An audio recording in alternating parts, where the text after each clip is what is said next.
நீங்கள் கேட்டுக்கொண்டிருப்பது செய்திகள் ஒரு பார்வை. நீங்கள் கேட்டுக்கொண்டிருப்பது உங்கள் அதிரை எஃப்எம்மில் ஆல் இண்டியா ரேடியோ மாநில செய்தியின் மறு ஒலிபரப்பு. செய்திகள் வாசிப்பவர் சுமித்ரா ரத்னம். தலைப்புச் செய்தி: நவராத்திரி பண்டிகையை முன்னிட்டு குடியரசுத் தலைவர், பிரதமர் உள்ளிட்ட தலைவர்கள் மக்களுக்கு வாழ்த்து தெரிவித்துள்ளனர். முப்படைகளும் ஒருங்கிணைந்து பணியாற்றுவதன் வலிமையை ஆபரேஷன் சிந்தூர் நடவடிக்கை உணர்த்தியுள்ளதாக பாதுகாப்புத்துறை அமைச்சர் திரு ராஜ்நாத் சிங் கூறியுள்ளார். பிஜேபி மூத்த தலைவர் திரு விஜயகுமார் மல்ஹோத்ரா உடல்நலக் குறைவு காரணமாக புதுதில்லியில் இன்று காலமானார். கரூர் சம்பவம் குறித்து ஆய்வு செய்வதற்காக தேசிய ஜனநாயக கூட்டணி சார்பில் அமைக்கப்பட்டுள்ள குழுவினர் தமிழகம் வந்துள்ளனர். உலக பாரா தடகள சாம்பியன் போட்டியில் இந்தியா ஒரு தங்கம், 2 வெள்ளிப் பதக்கம் வென்றது. இனி விரிவான செய்திகள். துர்கா பூஜையை முன்னிட்டு குடியரசுத் தலைவர், பிரதமர் உள்ளிட்ட தலைவர்கள் மக்களுக்கு வாழ்த்து தெரிவித்துள்ளனர்.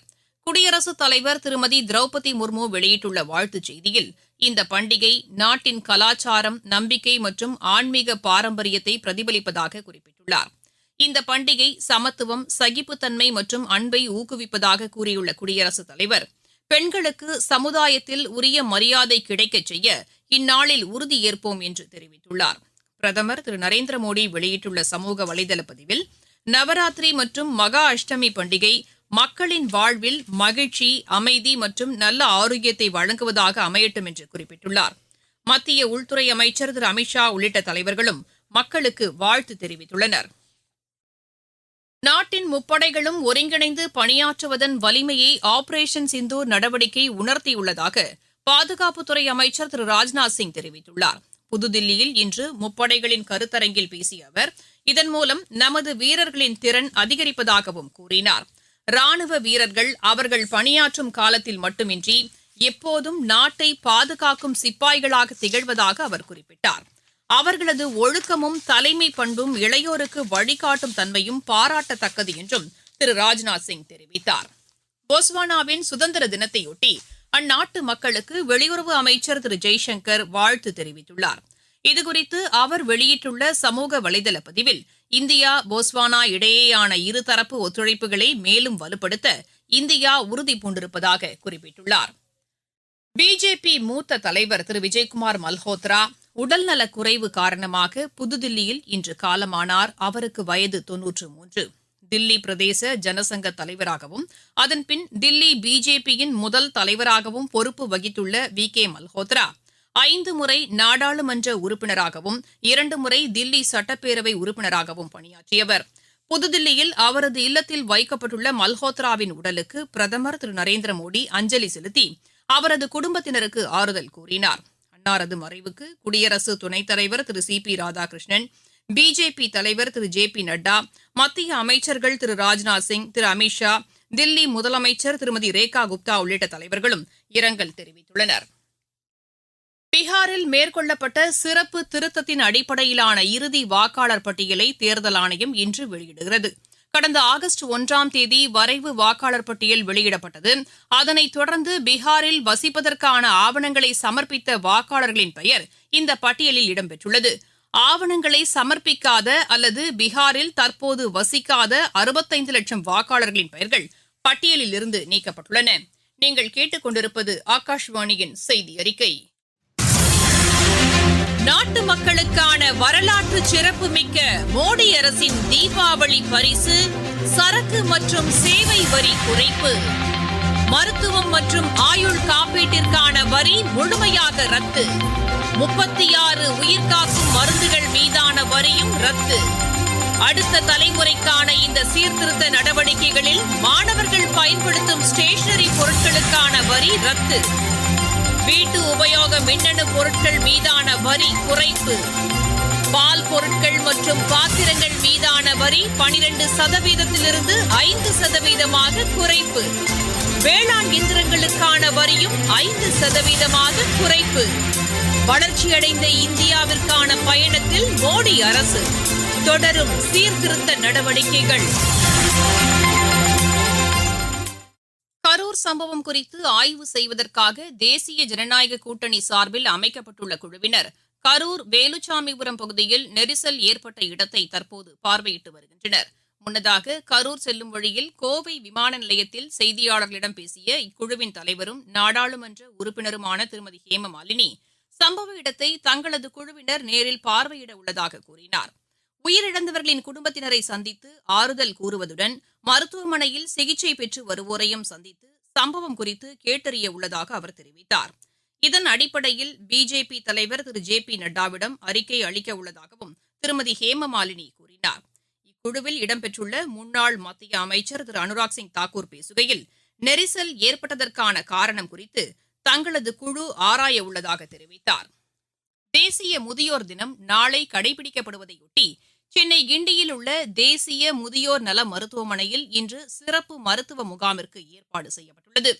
ஆரோக்கியமான மகளிர் வலிமையான குடும்பம் இயக்கத்தின் கீழ் நடைபெறும் இந்த முகாமில் அனைத்து தரப்பினரும் பங்கேற்கலாம் என்று அந்த மருத்துவமனையின் இயக்குநர் தெரிவித்தார். டாக்டர் தீபா, தேசிய முதியோர் நல மருத்துவ மையத்தின் இயக்குனர். ஒவ்வொரு ஆண்டும் அக்டோபர் 1ஆம் தேதி சர்வதேச முதியோர் தினம் ஐநா சபையால் அறிவிக்கப்பட்டு உலக நாடுகள் எங்கிலும் கொண்டாடப்படுகிறது. இன்று தேசிய முதியோர் நல மருத்துவ மையத்தில் சர்வதேச முதியோர் தினம் கொண்டாடப்படுகிறது. நலமான பெண்கள், வளமான வாழ்வு, ஆரோக்கியமான முதுமை என்ற கருத்துடன் தேசிய முதியோர் நல மருத்துவ மையத்துல ஒரு கேம்ப் நடத்துறோம். இந்த மருத்துவமனை கிண்டி கிங் இன்ஸ்டிடியூட் வளாகத்தில் கலைஞர் நூற்றாண்டு சிறப்பு மருத்துவமனையின் பக்கத்தில் அமைந்துள்ளது. முதியவர்களுக்கென பிரத்யேகமாக செயல்பட்டு கொண்டு வருகிறது. இம்முகாமில் முதியவர்கள், பெண்கள், சிறுவர்கள் என அனைவரும் பங்கேற்று பயன்பெறுமாறு கேட்டுக்கொள்கிறோம்.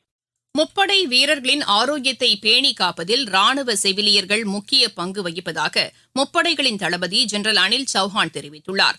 புதுதில்லியில் இன்று ராணுவ செவிலியர் சேவையின் 100வது ஆண்டு விழாவை தொடங்கி வைத்து பேசிய அவர் வீரர்களின் தன்னம்பிக்கையை அதிகரிப்பதிலும் ராணுவ செவிலியர்களின் பங்களிப்பை பாராட்டினார். இந்த பிரிவில் பணியாற்றும் செவிலியர்கள் ஒழுக்கம், அர்ப்பணிப்பு மற்றும் கண்ணியத்துடன் தங்களது சேவைக்கு பெருமை சேர்ப்பதாகவும் ஜெனரல் அனில் சௌஹான் குறிப்பிட்டார்.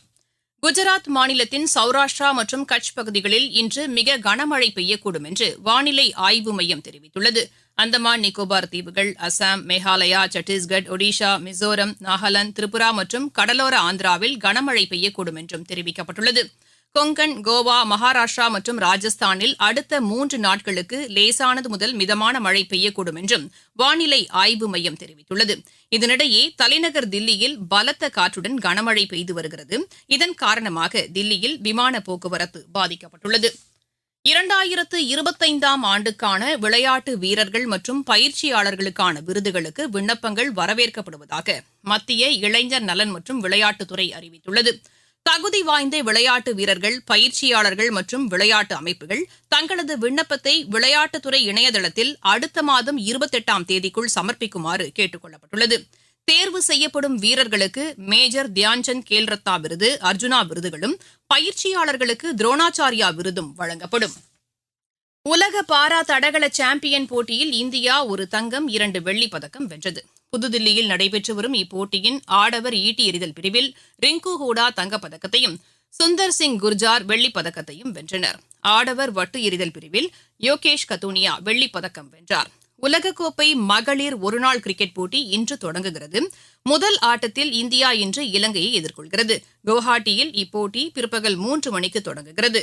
அல் எயின் மாஸ்டர்ஸ் பேட்மிண்டன் போட்டியின் தகுதிச் சுற்று ஆட்டத்தில் இந்தியாவின் விமல்ராஜ் அண்ணாதுரை, ஸ்ரேயா பாலாஜி இணை காலிறுதிக்கு முன்னேறியுள்ளது. ஐக்கிய அரபு எமிரேட்டில் நடைபெற்று வரும் இப்போட்டியின் கலப்பு இரட்டையர் பிரிவு முதல் சுற்று ஆட்டத்தில் இந்த இணை 21-3, 21-2 என்ற செட் கணக்கில் ஐக்கிய அரபு எமிரேட்டின் சுல்தான் சலீம் லுஜைன் அசேம் இணையை வென்றது. உலகக்கோப்பை ஐஸ் ஸ்கேட்டிங் சாம்பியன் போட்டியில் பங்கேற்க இந்தியாவின் அபிக்ஷித் தகுதி பெற்றுள்ளார். மீண்டும் தலைப்புச் செய்திகள்.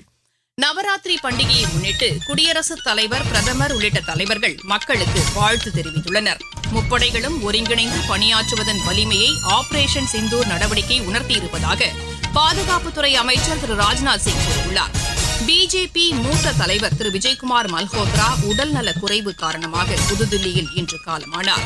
உலக பாரா தடகள சாம்பியன் போட்டியில் இந்தியா ஒரு தங்கம், 2 வெள்ளிப் பதக்கம் வென்றது. செய்தியறிக்கை நிறைவடைகிறது. நாளை மீண்டும் செய்திகள் ஒரு பார்வை காலை 10 மணிக்கு கேட்க தவறாதீர்கள்.